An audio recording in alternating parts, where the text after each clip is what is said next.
في اجتماع عسكري مهم جدا في كيبك بكندا سنة 1943، تشرشل رئيس وزراء بريطانيا هو بيشرب السيجار بتاعه ميل على روزفلت الرئيس الأمريكي وقال له: مستر بريزيدنت، شفت آخر فيلم ديزني؟ روزفلت استغرب وقال له: فيلم ديزني في الحرب؟ لا، ما شفتوش. تشرشل قام وقف وقال له: لا، انت لازم تشوفه وهيعجبك جدا. وفعلا اتبعتت طيارة عسكرية مخصوص تجيب الفيلم من استديوهات ديزني في كاليفورنيا، واتعرض الفيلم في قاعدة عسكرية مغلقة في كندا. واللي محدش يعرفه وقتها إن الفيلم ده غير تفكير روزفلت كله عن الحرب، ويمكن ساهم في تغيير مسار الحرب العالمية التانية بالكامل. ودي مش حكاية خيالية، ده حصل بجد. حكاية النهاردة عن دور بطوط وديزني في الحرب العالمية التانية. أهلا وسهلا بيكم في الحكاية، وأنا يوسف عزت. بتبدأ حكايتنا النهاردة يوم 8 ديسمبر 1941 الساعة 5 مساء، بعد 5 ساعات بس من إعلان أمريكا رسميا دخول الحرب العالمية الثانية بجانب الحلفاء بعد هجوم اليابانيين على ميناء بيرل هاربور. في التوقيت ده تحديدا كان والت ديزني مؤسس ومالك استوديوهات ديزني قاعد في مكتبه بيفكر ازاي ممكن ينقذ شركته ديزني من نهاية تبدو محتومة.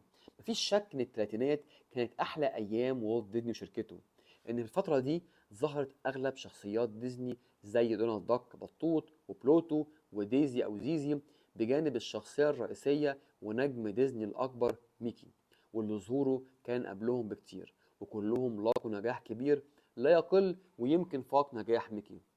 وترشحت أفلام ميكي 4 مرات للأوسكار في الفترة دي، وأرباح شركة ديزني كانت ضخمة. إلا إن مع بدايات سنة 1939 الحال اتبدل. رغم إن أمريكا في أول الحرب العالمية التانية فضل على الحياد، إلا إن حوالي 50% من دخل شركة ديزني كان بيجي من بره أمريكا، وتحديدا من أوروبا. ولكن بسبب أجواء الحرب اللي غطت سماء أوروبا والزحف الألماني واحتلاله لأغلب الدول الأوروبية وقرارهم الألمان منع أفلام ديزني عندهم، اتحرمت ديزني من 40% من دخلها. زائد كمان سنة 1940 تم تأسيس اتحاد عمال للرسامين والعاملين في مجال أفلام الكرتون في أمريكا، وحصل إضرابات عمالية في شركة ديزني، واضطر والت ديزني في الآخر إنه يرضخ لمطالب العمال، ولكن بعد ما كان خسر نص موظفين الشطار وزود تكاليفه التشغيلية. وفي سنة 1940 تم إصدار فيلم فانتازيا بطولة ميكي، واللي كان والت ديزني مراهن على نجاحه ورجوعه تاني بيه لعالم النجاحات والأرباح. إلا إن الفيلم منجحش تماما في السينمات الأمريكية. وبعد كده نزلت ديزني فيلم دامبو في أكتوبر 1941، والفيلم نجح جدا، وكان مخطط إنه يكون دامبو على غلاف مجلة التايمز في عدد خاص. إلا إن بعد قرار أمريكا بدخول الحرب كل حاجة اتغيرت. كل ده كان بيدور في دماغ والت ديزني وهو قاعد في مكتبه بعد أكتر من سيجارة، وحالة من اليأس كانت ملكت منه. رن تليفون مكتبه الساعة 6 مساء بمكالمتين بيغيروا مصيره ومصير شركة ديزني ويمكن مصير العالم كله.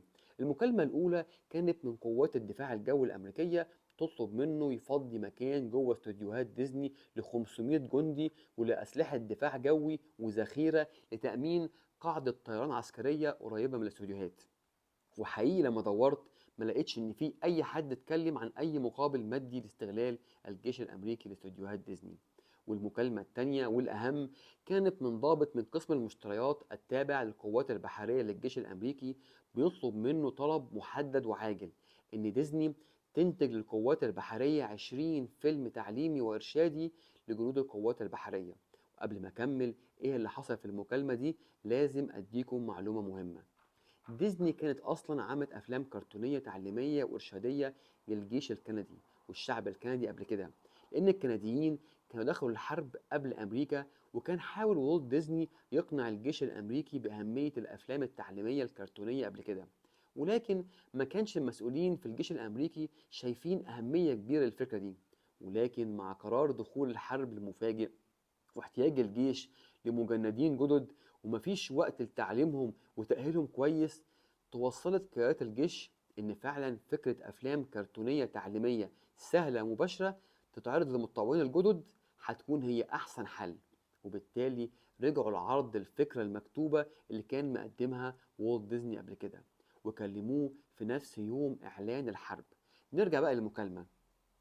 وافق والت ديزني فورا على طلب الضابط، وقال له إنه هيشتغل معاهم بدون أرباح، وهياخد منهم بس تكاليف الشغل من مواد وعمالة. واتفق معاهم على 4500 دولار للفيلم الواحد. وتاني يوم كان وصل ضابط من القوات البحرية عشان يشتغل مع الرسامين والمصورين وباقي فريق ديزني على الأفكار والمواضيع اللي هيعملوها. وبعد تسليم ال20 فيلم للقوات البحرية اشتغل مع ديزني أغلب قطاعات الجيش الأمريكي. ده بالإضافة إنهم عملوا سلسلة اسمها ليه إحنا بنحارب، موجهة برضو للمتطوعين الجدد. وعلى نهاية سنة 1943 كان 94% من شغل ديزني مع الجيش الأمريكي، وإنتاج ديزني تضاعف 6 مرات عن المعتاد بتاعهم. والرسامين والمصورين وصلوا مرحلة إنهم كانوا بيشتغلوا على 3 شيفتات عشان يلحقوا على شغل الجيش الأمريكي، واللي كان أغلبه دايما شغل مستعجل. وبقت استوديوهات ديزني كأنها منشأة عسكرية عليها حراسة طول الوقت، وكان لازم إن أي موظف بيشتغل في ديزني ياخد موافقة أمنية لحساسية بعض المعلومات اللي كانوا بيشتغلوا عليها. وفضلت ديزني بتنتج الشغل ده طول سنين الحرب. وبكده نكون خلصنا الأفلام الإرشادية والتعليمية لقطاعات الجيش الأمريكي، ونيجي بقى البطوط حبيب الملايين أو الشاويش بطوط، ودوره هو أفلام البروباجندا أو الأفلام الدعائية التوجيهية من إنتاج ديزني في رسم مسارات الحرب العالمية التانية. الحرب مش دايما صوت رصاص ودوية قنابل، أوقات بتكون صورة كاريكاتير أو فكرة أو حتى جملة بتتكرر لحد ما الناس بتصدقها. من أول ما ظهرت فكرة الدولة الحديثة ظهر معاها سلاح خطير اسمه الدعاية التوجيهية الحربية أو الوور بروباجندا. في الحرب العالمية الأولى بدأت الدول تستخدم الإعلام والفن لتحريك المشاعر وتوجيه العقول، ولكن اللي حصل في الحرب العالمية التانية كان أعمق وأخطر وأكتر منهجية وحرفية. والأول مرة في التاريخ اتحولت السينما والراديو والكرتون ومجلات الكوميكس لسلاح نفسي بيقاتل جنب المدفع والدبابة، وتأثيره يمكن لا يقل عنهم. وكان في أنواع كتير من البروباجندا، كل نوع بيوجه الناس لهدف محدد. في مثلا أسلوب الشيطنة، وده بيتم إنك تصور العدو كوحش كائن غير بشري يستحق الإبادة. وفي بروباجندا لنشر الوطنية والانتماء للبلد. وفي بروباجندا التخويف اللي هي لو خسرنا الحرب هتخسر بيتك وحياتك هتبقى جحيم. وفي بروباجندا تشجيع الناس للتطوع للجيش وإظهاره كعمل جليل وبطولي، زي بوسترات We Want You اللي كانت مغرقة أمريكا قوي في الوقت ده. واخر حاجه الدعايه الماليه، وده لان الحرب عايزه فلوس، كانت دعايه بتشجع الناس يتبرعوا للمجهود الحربي او يشتروا سندات حرب. ديزني بقى بكل شخصياتها وعلى راسهم بطوط اشتركوا تقريبا في كل انواع البروباجندا. ولكن النهارده هركز على بطوط لانه كان الاكثر نجاحا وتاثيرا بين كل شخصيات ديزني. وزي ما قلت من شويه كانت ديزني عملت 4 أفلام من نوعية الدعاية التوجيهية للكنديين، ولكن اللي عملته مع الأمريكان كان مختلف من حيث العدد والنوعية وقوة الحبكة والتأثير. أول اشتراك لديزني في النوعية دي من الأفلام كانت مع وزارة المالية الأمريكية، واللي كان بيرقصها العبقري هنري مورجانثو. بعد قرار أمريكا بدخول الحرب بقى وجود تمويل كبير للمجهود الحربي مهم جدا، فلجأت الحكومة الأمريكية إنها تطلع قرار بتغيير قانون الإعفاءات الضريبية واللي كان معمول بيه قبل الحرب. وبسبب تغيير القانون ده بقى فيه 15 مليون أمريكي مطلوب منهم لأول مرة في حياتهم يدفعوا ضرائب للدولة. وهنا كانت المشكلة، إزاي نقنع الناس بحاجة زي كده، وإزاي نطمنهم إن الموضوع بسيط ومش معقد ويستاهل. فتيجي الفكرة لوزير المالية الأمريكي هنري إنه يلجأ لديزني بعد ما تابع تجربتهم مع الكنديين. وكان الوزير طمعان إن اللي يقوم بالدور ده يكون شخصية ميكي، إلا إن والت ديزني كان ليه رأي تاني. رأي والت ديزني كان إن بطوط هو اللي يقوم بالدور ده مش ميكي، لأن أولا بطوط في الفترة دي كان محقق نجاح بأفلامه أكتر من ميكي ذات نفسه. وثانيا وده الأهم إن والت ديزني كان شايف إن بطوط بيمثل المواطن الأمريكي الأبيض العادي بمخاوفه وعصبيته وضغوط الحياة عليه. بطوط مثلا كان دايما بيحاول يشتغل وبينجح أحيانا وبيفشل كتير، بيربي ولاد أخوه وعلاقته بيهم كانت قريبة جدا من علاقة أي أب بولاده. قراراته الغلط أكتر بكتير من قراراته الصح. مش غني ومش فقير، وبيتضايق لما ماكينة القهوة بتاعته ما تشتغلش أو حد يكسر له المج بتاعه. كانت صفاته قريبة وملمسة مع الناس، ده غير شخصية ميكي المثالية الرقيقة اللي كل قراراته صح. في الأول اعترض الوزير هنري إلا إنه مع إصرار والت ديزني وافق في الآخر، واتفق الوزير مع ديزني على 80 ألف دولار مقابل الفيلم. وفعلا أنتجت ديزني فيلم ذا نيو سبيريت في أسرع إنتاج ليها في تاريخها. الفيلم اتعمل واتعرض تقريبا في 3 أسابيع، وأول يوم عرضه كان 23 يناير 1942. الفيلم مدته 7 دقايق. بيبدأ الفيلم ببطوط وهو بيغني مع أغنية حماسية وطنية لأمريكا بتتذاع على الراديو، وفجأة بيطلع صوت المذيع بيطالب الشعب الأمريكي بدفع الضرايب، فبطوط بيبان عليه قلة الحماس. فبيرجع مذيع الراديو يفهمه إن عشان أمريكا تنتصر على الأشرار دول المحور لازم يدفع الضرايب، وبيبدأ يشرح له بشرح مبسط ازاي يملى الورق، وبيطلب منه يبعته بالبريد. ولكن بطوط بيتحمس تاني وبيروح بنفسه ويقدمه. وبعد كده الفيلم بيجيب لقطات من مصانع الأسلحة والذخيرة عشان يوضح للناس فلوسهم رايحة فين.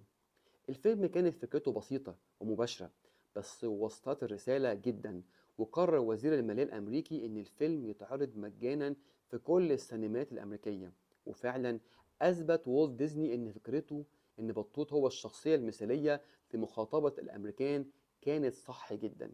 الفيلم شافه 60 مليون مشاهد، و40% منهم قالوا إن الفيلم شجعهم لدفع الضرايب. وعدد دفع الضرايب في السنة دي كان ضعف المتوقع من وزارة المالية.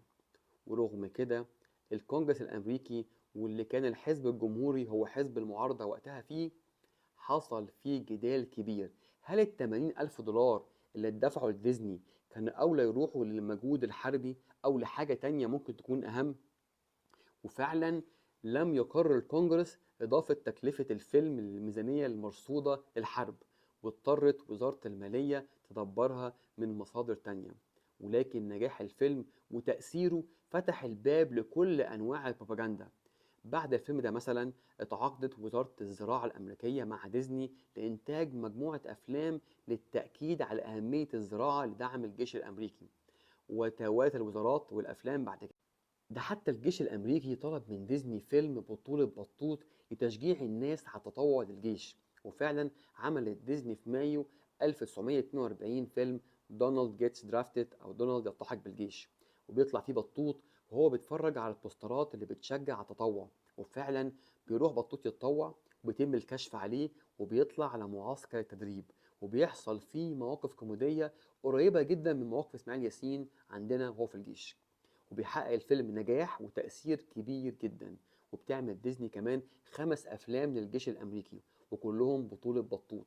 سنة 1943 بتنتج ديزني بطولة بطوط برضو فيلم على طريقة بروباجندا التخويف، دير فوهررز فيس.